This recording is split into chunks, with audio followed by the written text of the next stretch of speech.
Oyez, oyez, les enfants, venez, approchez. Seriez-vous prêts à entendre une nouvelle histoire? Oh oui, papy, s'il te plaît, vas-y. Les petits enfants s'étaient aussitôt installés pour écouter attentivement leur grand-père. Celui-ci vivait dans une ferme, près de la cité de Vanna. Il était très réputé pour ses contes et ses légendes concernant Britannia. Il en était même le créateur de ce monde dont il ne venait point. Aussitôt, sa fille arriva et regarda son père avec un air agacé. « Ne me dis pas que tu vas leur raconter une nouvelle histoire. »« Je pensais juste à celle du menhir des fées, Zizik. » »« Arrête de m'appeler Zizik. Je n'ai plus 5 ans, papa. »« Oui, je sais. Tu approches de la quarantaine. Ah, par tous les Britanniques, que le temps passe vite. » « Tu sais très bien qu'il n'existe pas dans ces contrées. »« C'est exact, ma fille. C'est pourquoi j'allais leur raconter cette histoire du menhir des fées. » Et moi, je dois terminer la mienne. Tu sais, ton fameux 3e tome concernant Justicia. « C'est qui Justicia ?» demanda un des petits-enfants. « À la fin de ce récit, je vous donnerai les 2 premiers tomes de cette héroïne hors du commun. Quant au 3e, je laisserai votre mère raconter la suite. »« Papa, tu sais très bien qu'ils ne doivent pas connaître l'identité de Justicia. »« Ils peuvent toujours connaître l'ancienne, » lâcha-t-il. « Parce qu'il y en a plusieurs ?» osa un petit garçon. « Bon, revenons à nos moutons, les enfants, » ordonna le grand-père. « Votre mère décidera ce qu'elle voudra concernant l'héroïne de son histoire quand elle était enfant. » Swazik connaissait la plupart des contes et des légendes que son père adorait raconter à ses petits-enfants. Parfois, il lui arrivait même d'en inventer. Il disait souvent qu'elle débordait d'imagination, mais elle savait de qui tenir, surtout avec le récit qui suit. Il y a fort longtemps, près de la cité de Vanna, vivait un pauvre berger. Il était gringalet, petit et bossu par-dessus le marché. Il s'appelait Hubert. À Vanna, on pouvait croiser un 2e bossu. Lui aussi se trouvait petit, gros, mais pas du tout gentil et surtout très riche. Il était maître verrier et s'appelait Homer. Hubert, c'était un bon gars. Il était toujours joyeux. Il n'hésitait pas à aider celui ou celle qui en ressentait le besoin. Il acceptait les plaisanteries concernant sa bosse. D'ailleurs, il était toujours le premier à en parler. Homer était son opposé. Il n'avait point d'amis, car il était trop arrogant parce qu'il se savait riche.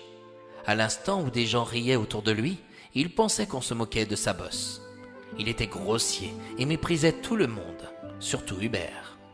Un soir, en revenant dans le champ où ses moutons et ses chiens se reposaient, Hubert crut entendre des voix venant du lac d'Is. Cela lui parut étrange, car il connaissait toute la région, de jour comme de nuit.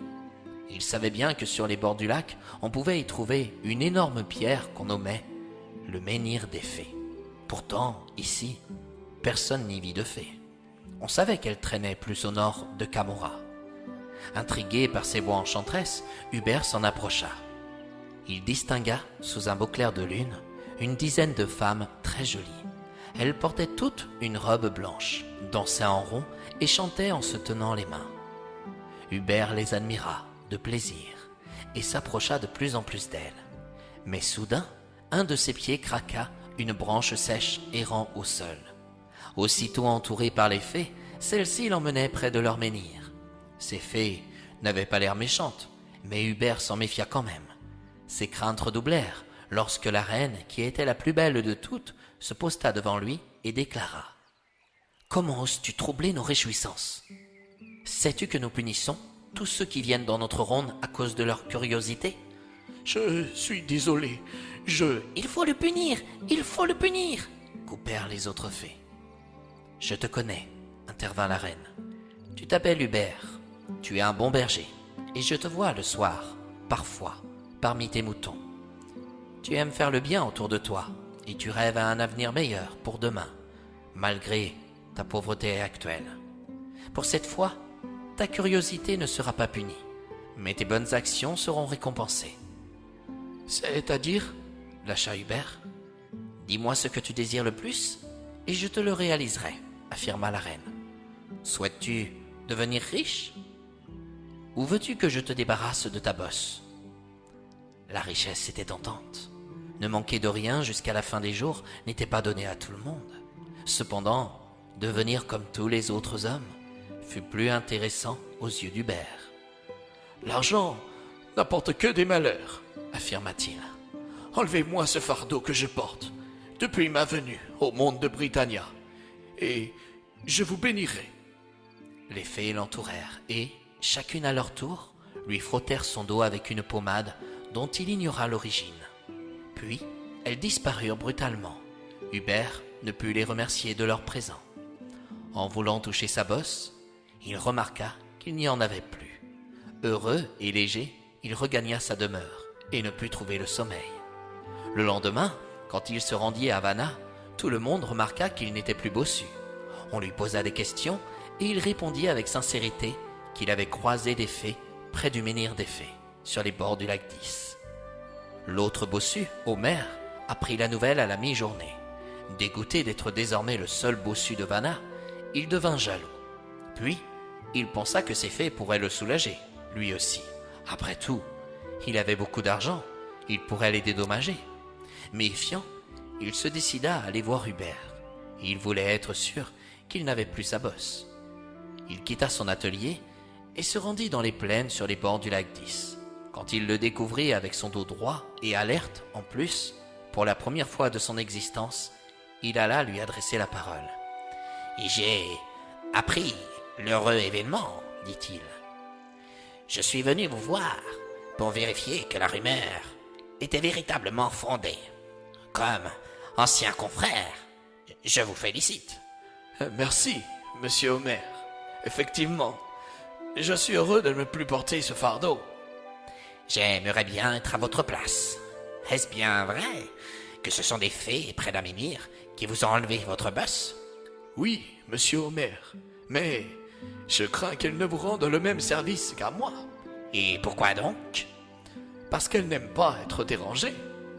Vous aimeriez plutôt que je reste bossu jusqu'à la fin de mes jours? Non, loin de là. C'est juste une simple intuition. À votre place, je n'irai pas. Omer n'écouta pas le conseil de son ancien confrère. Il fila près du menhir des fées, juste avant que le soleil se couche.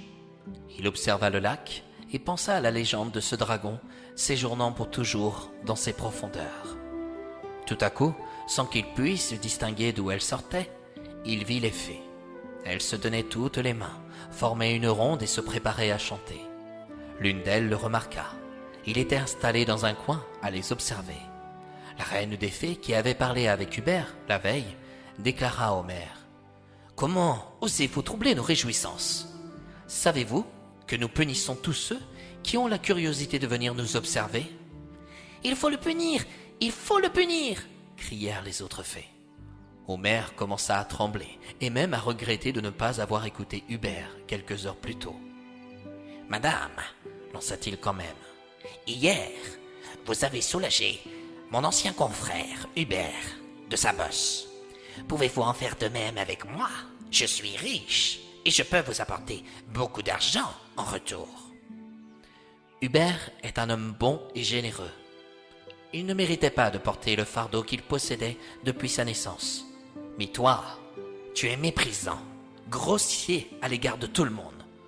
Nous n'avons pas besoin de ton argent. Par conséquent, nous allons te punir. « Il faut lui ajouter la bosse d'Hubert, » proposa l'une des fées. « Oui, oui, oui !» s'exclama le reste du groupe. Omer n'eut pas le temps de réagir. Les fées le bousculèrent en lui frottant le dos. Soudain, il vacilla dans un trou noir. Lorsqu'il se réveilla, quelques heures plus tard, il sentit son fardeau doubler de volume. En voulant mettre sa main sur sa bosse, il ne put atteindre son sommet.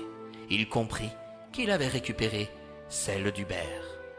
Depuis ce jour, il s'enferma dans son atelier et n'osa plus sortir de chez lui, tellement il se trouvait honteux et jaloux d'Hubert. Il était furieux contre tout le monde. Il devait désormais porter sa bosse et celle d'un berger, dont il n'avait point demandé. Et c'est ainsi, les enfants, que mon histoire se termine, vous comprendrez qu'il ne sert à rien d'être méchant à l'égard des autres, parce que vous souffrez ou parce que vous êtes riche. Non, il vaut mieux être gentil, à l'écoute de l'autre, généreux, et surtout savoir profiter de ce que la vie vous donne. Pourquoi? Parce que le bonheur se trouve là, dans ces dernières paroles. Elle est trop belle, ton histoire, papy. Merci, Justin. Désormais, je vais vous laisser retrouver votre maman. Il me semble qu'elle a une histoire à terminer. En effet, dit Swazik. J'ignore comment tu fais avec ta voix. Comment ça? Tes histoires ont toujours eu l'effet de m'apaiser, et celle-ci, même si je la connais par cœur, m'a donné une idée pour terminer ce 3e tome. Tu vas ajouter un bossu dans l'histoire? Non, papa. Je pense que tu as raison. L'heure est venue de dire la vérité à tes petits-enfants concernant Justicia. Par tous les Britanores, je suis bien content de te l'entendre dire. Mais crois-tu que maman soit d'accord avec ma décision? L'avons-nous écouté une seule fois depuis que nous sommes là? Non, je ne crois pas. Et pourtant, ce sont dans ses yeux qu'on y déniche de véritables trésors.